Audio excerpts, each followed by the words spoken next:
Okay, continuing on with this problem solution.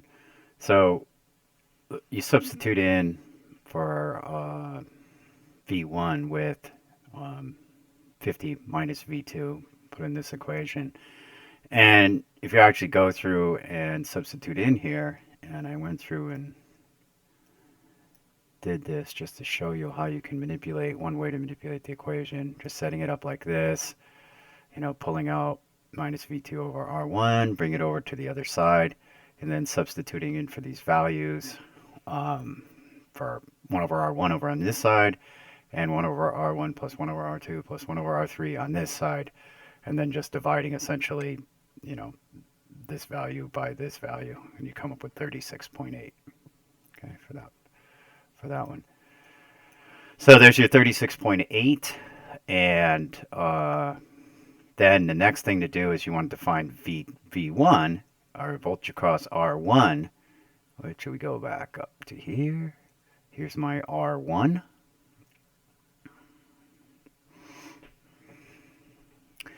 And when we do that, all we have to do is substitute in for this in this equation right here, where we had V1 is equal to 50 minus V2. And then that comes out to be 13.2. And one of the things we recognize is when we had done the loop here, of course, is we said that the voltage drop across V1 plus voltage drop across V2 must equal 50 volts. And it's 36.8 and 13.2, and there's your 50 volts. Okay. Now that we know those voltages, we can just apply Ohm's law to each one of the resistors to figure out the current through each resistor. So I1 was just a voltage across V1, or voltage across the 22 ohm resistor divided by the 22 ohms gives us the 0.601 amps. I2 is just V2 over R2, and I3 was equal to V3 over R3. Okay.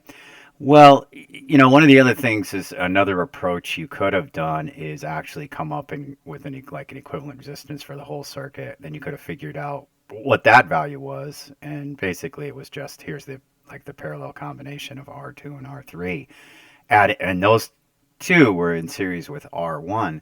So you could come up with a resistance value in that case of 83.2 ohms, and that gives you the total resistance, and then you can use that to find I1. And it's one way to go and check it, right? So if you have 50 volts over the 83.2 ohms that you have here, the author kind of missed the ohms here and called it amps, but it's 50 volts over 83.2 ohms. This should be ohms right here.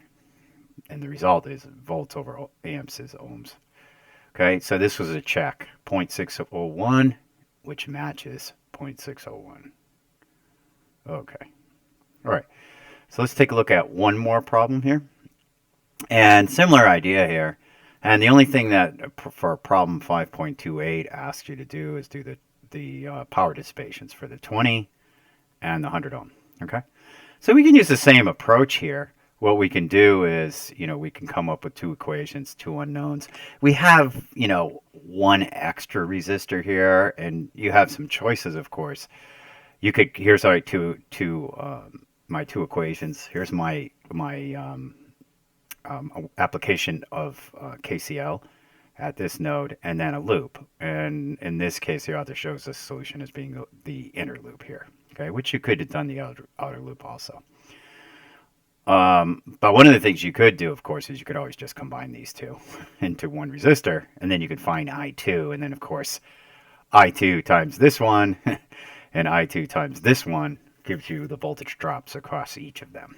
Okay, so different choices, but we'll follow along with the author's approach. All right, same ideas here. Source is ideal. Wires resistance of the wires is negligible, and the values are constant. Okay, and then here's our equations: Ohm's law, Kirchhoff's current law, and Kirchhoff's voltage law. Okay, and the values, and then same approach, starting again. Summation of the currents equals 0. I1 minus I2 minus I3. So if we go back up, I1's positive coming in, I2 and I3 are negative. The only thing you're going to recognize here is this is going to be a little bit different here, I2, because now we have two resistors to deal with. Okay? All right. So what we're going to find is, V1 over R1. In this case, this is defined as R1. And then the second voltage we have, we're going to call it VA. So voltage from here, essentially across both of these devices, it will be the node voltage, VA. Okay. And so VA is going to be across R2 plus R3 because they're in series. And then V3. And what we recognize here is that the voltage drop of V3 across R4 is actually the same as the voltage drop across these two resistors together. Okay, so we can rewrite that and just say VA is equal to R3, V3.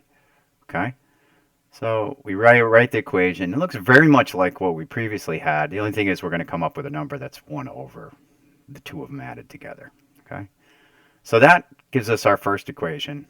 Setting up our first equation, we have two unknowns. We need to come up with another equation. So for this approach, and there, of course, there are other approaches you could follow. We do a KVL, and we do a KVL of this inner loop. Okay. What we recognized here was that this VA is actually voltage from here to here, which is the same as the voltage across this device. So you actually have you can think about it, an outer loop is one way to look at it.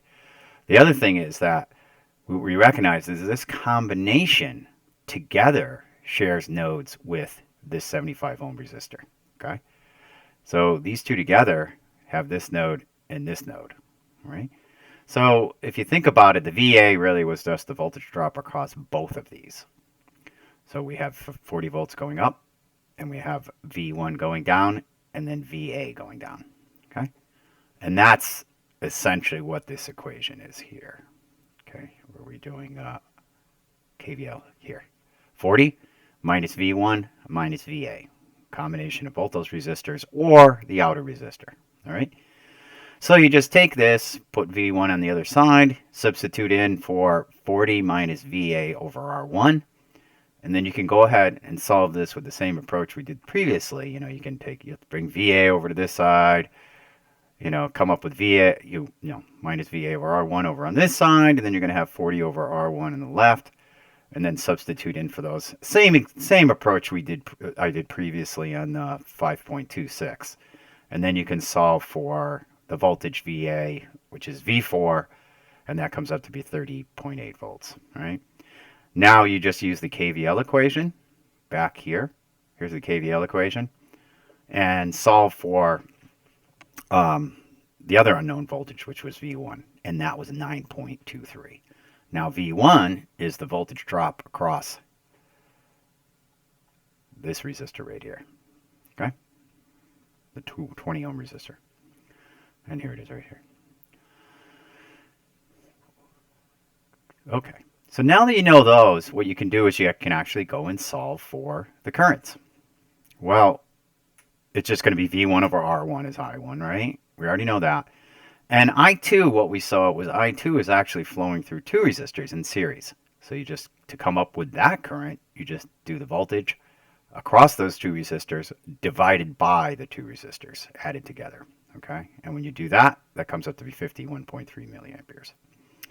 And then the last one, of course, is just going to be, we already know the voltage VA and V4 are the same. So it's just going to be V4 over R4, and that gives you 0.410 amps, right? So you could have done it if you want, when you want to find those individually. Now that I have a current through each of those resistors, I can just multiply the resistance times the individual current, and that gives me the voltage drop across that resistor. And the second one is the same current times a different resistance gives me the voltage drop across that resistor. Okay, so one of the things we recognize is these two put together is going to be the same as the voltage drop across the combination, which is right here, or the voltage drop across R4. Okay, so if you add these two together, it's going to be 30.769. Right? Now the last part here, all you have to do is, now that you know the current, you could do voltage if you wanted to. It comes out to be the same. You could do V times I, or in this case, the author chose to do I squared times R, right? That's another way to calculate power. Well, we know the current, we know the resistance, and you have the power for that 20 ohm And here's the power for the 0.263. Sorry, the power for the R3 value, which was 100 ohms. So you can also do I2 times V3 gives you the power. Like in this case, you could do I1 times V1, and that would also give you the power. It come up with the same answer. So you can, another way to go and check this. Okay. Okay. So checking it, one of the ways to go and check it is you could actually just apply Kirchhoff's voltage law. Okay, so that's good for now.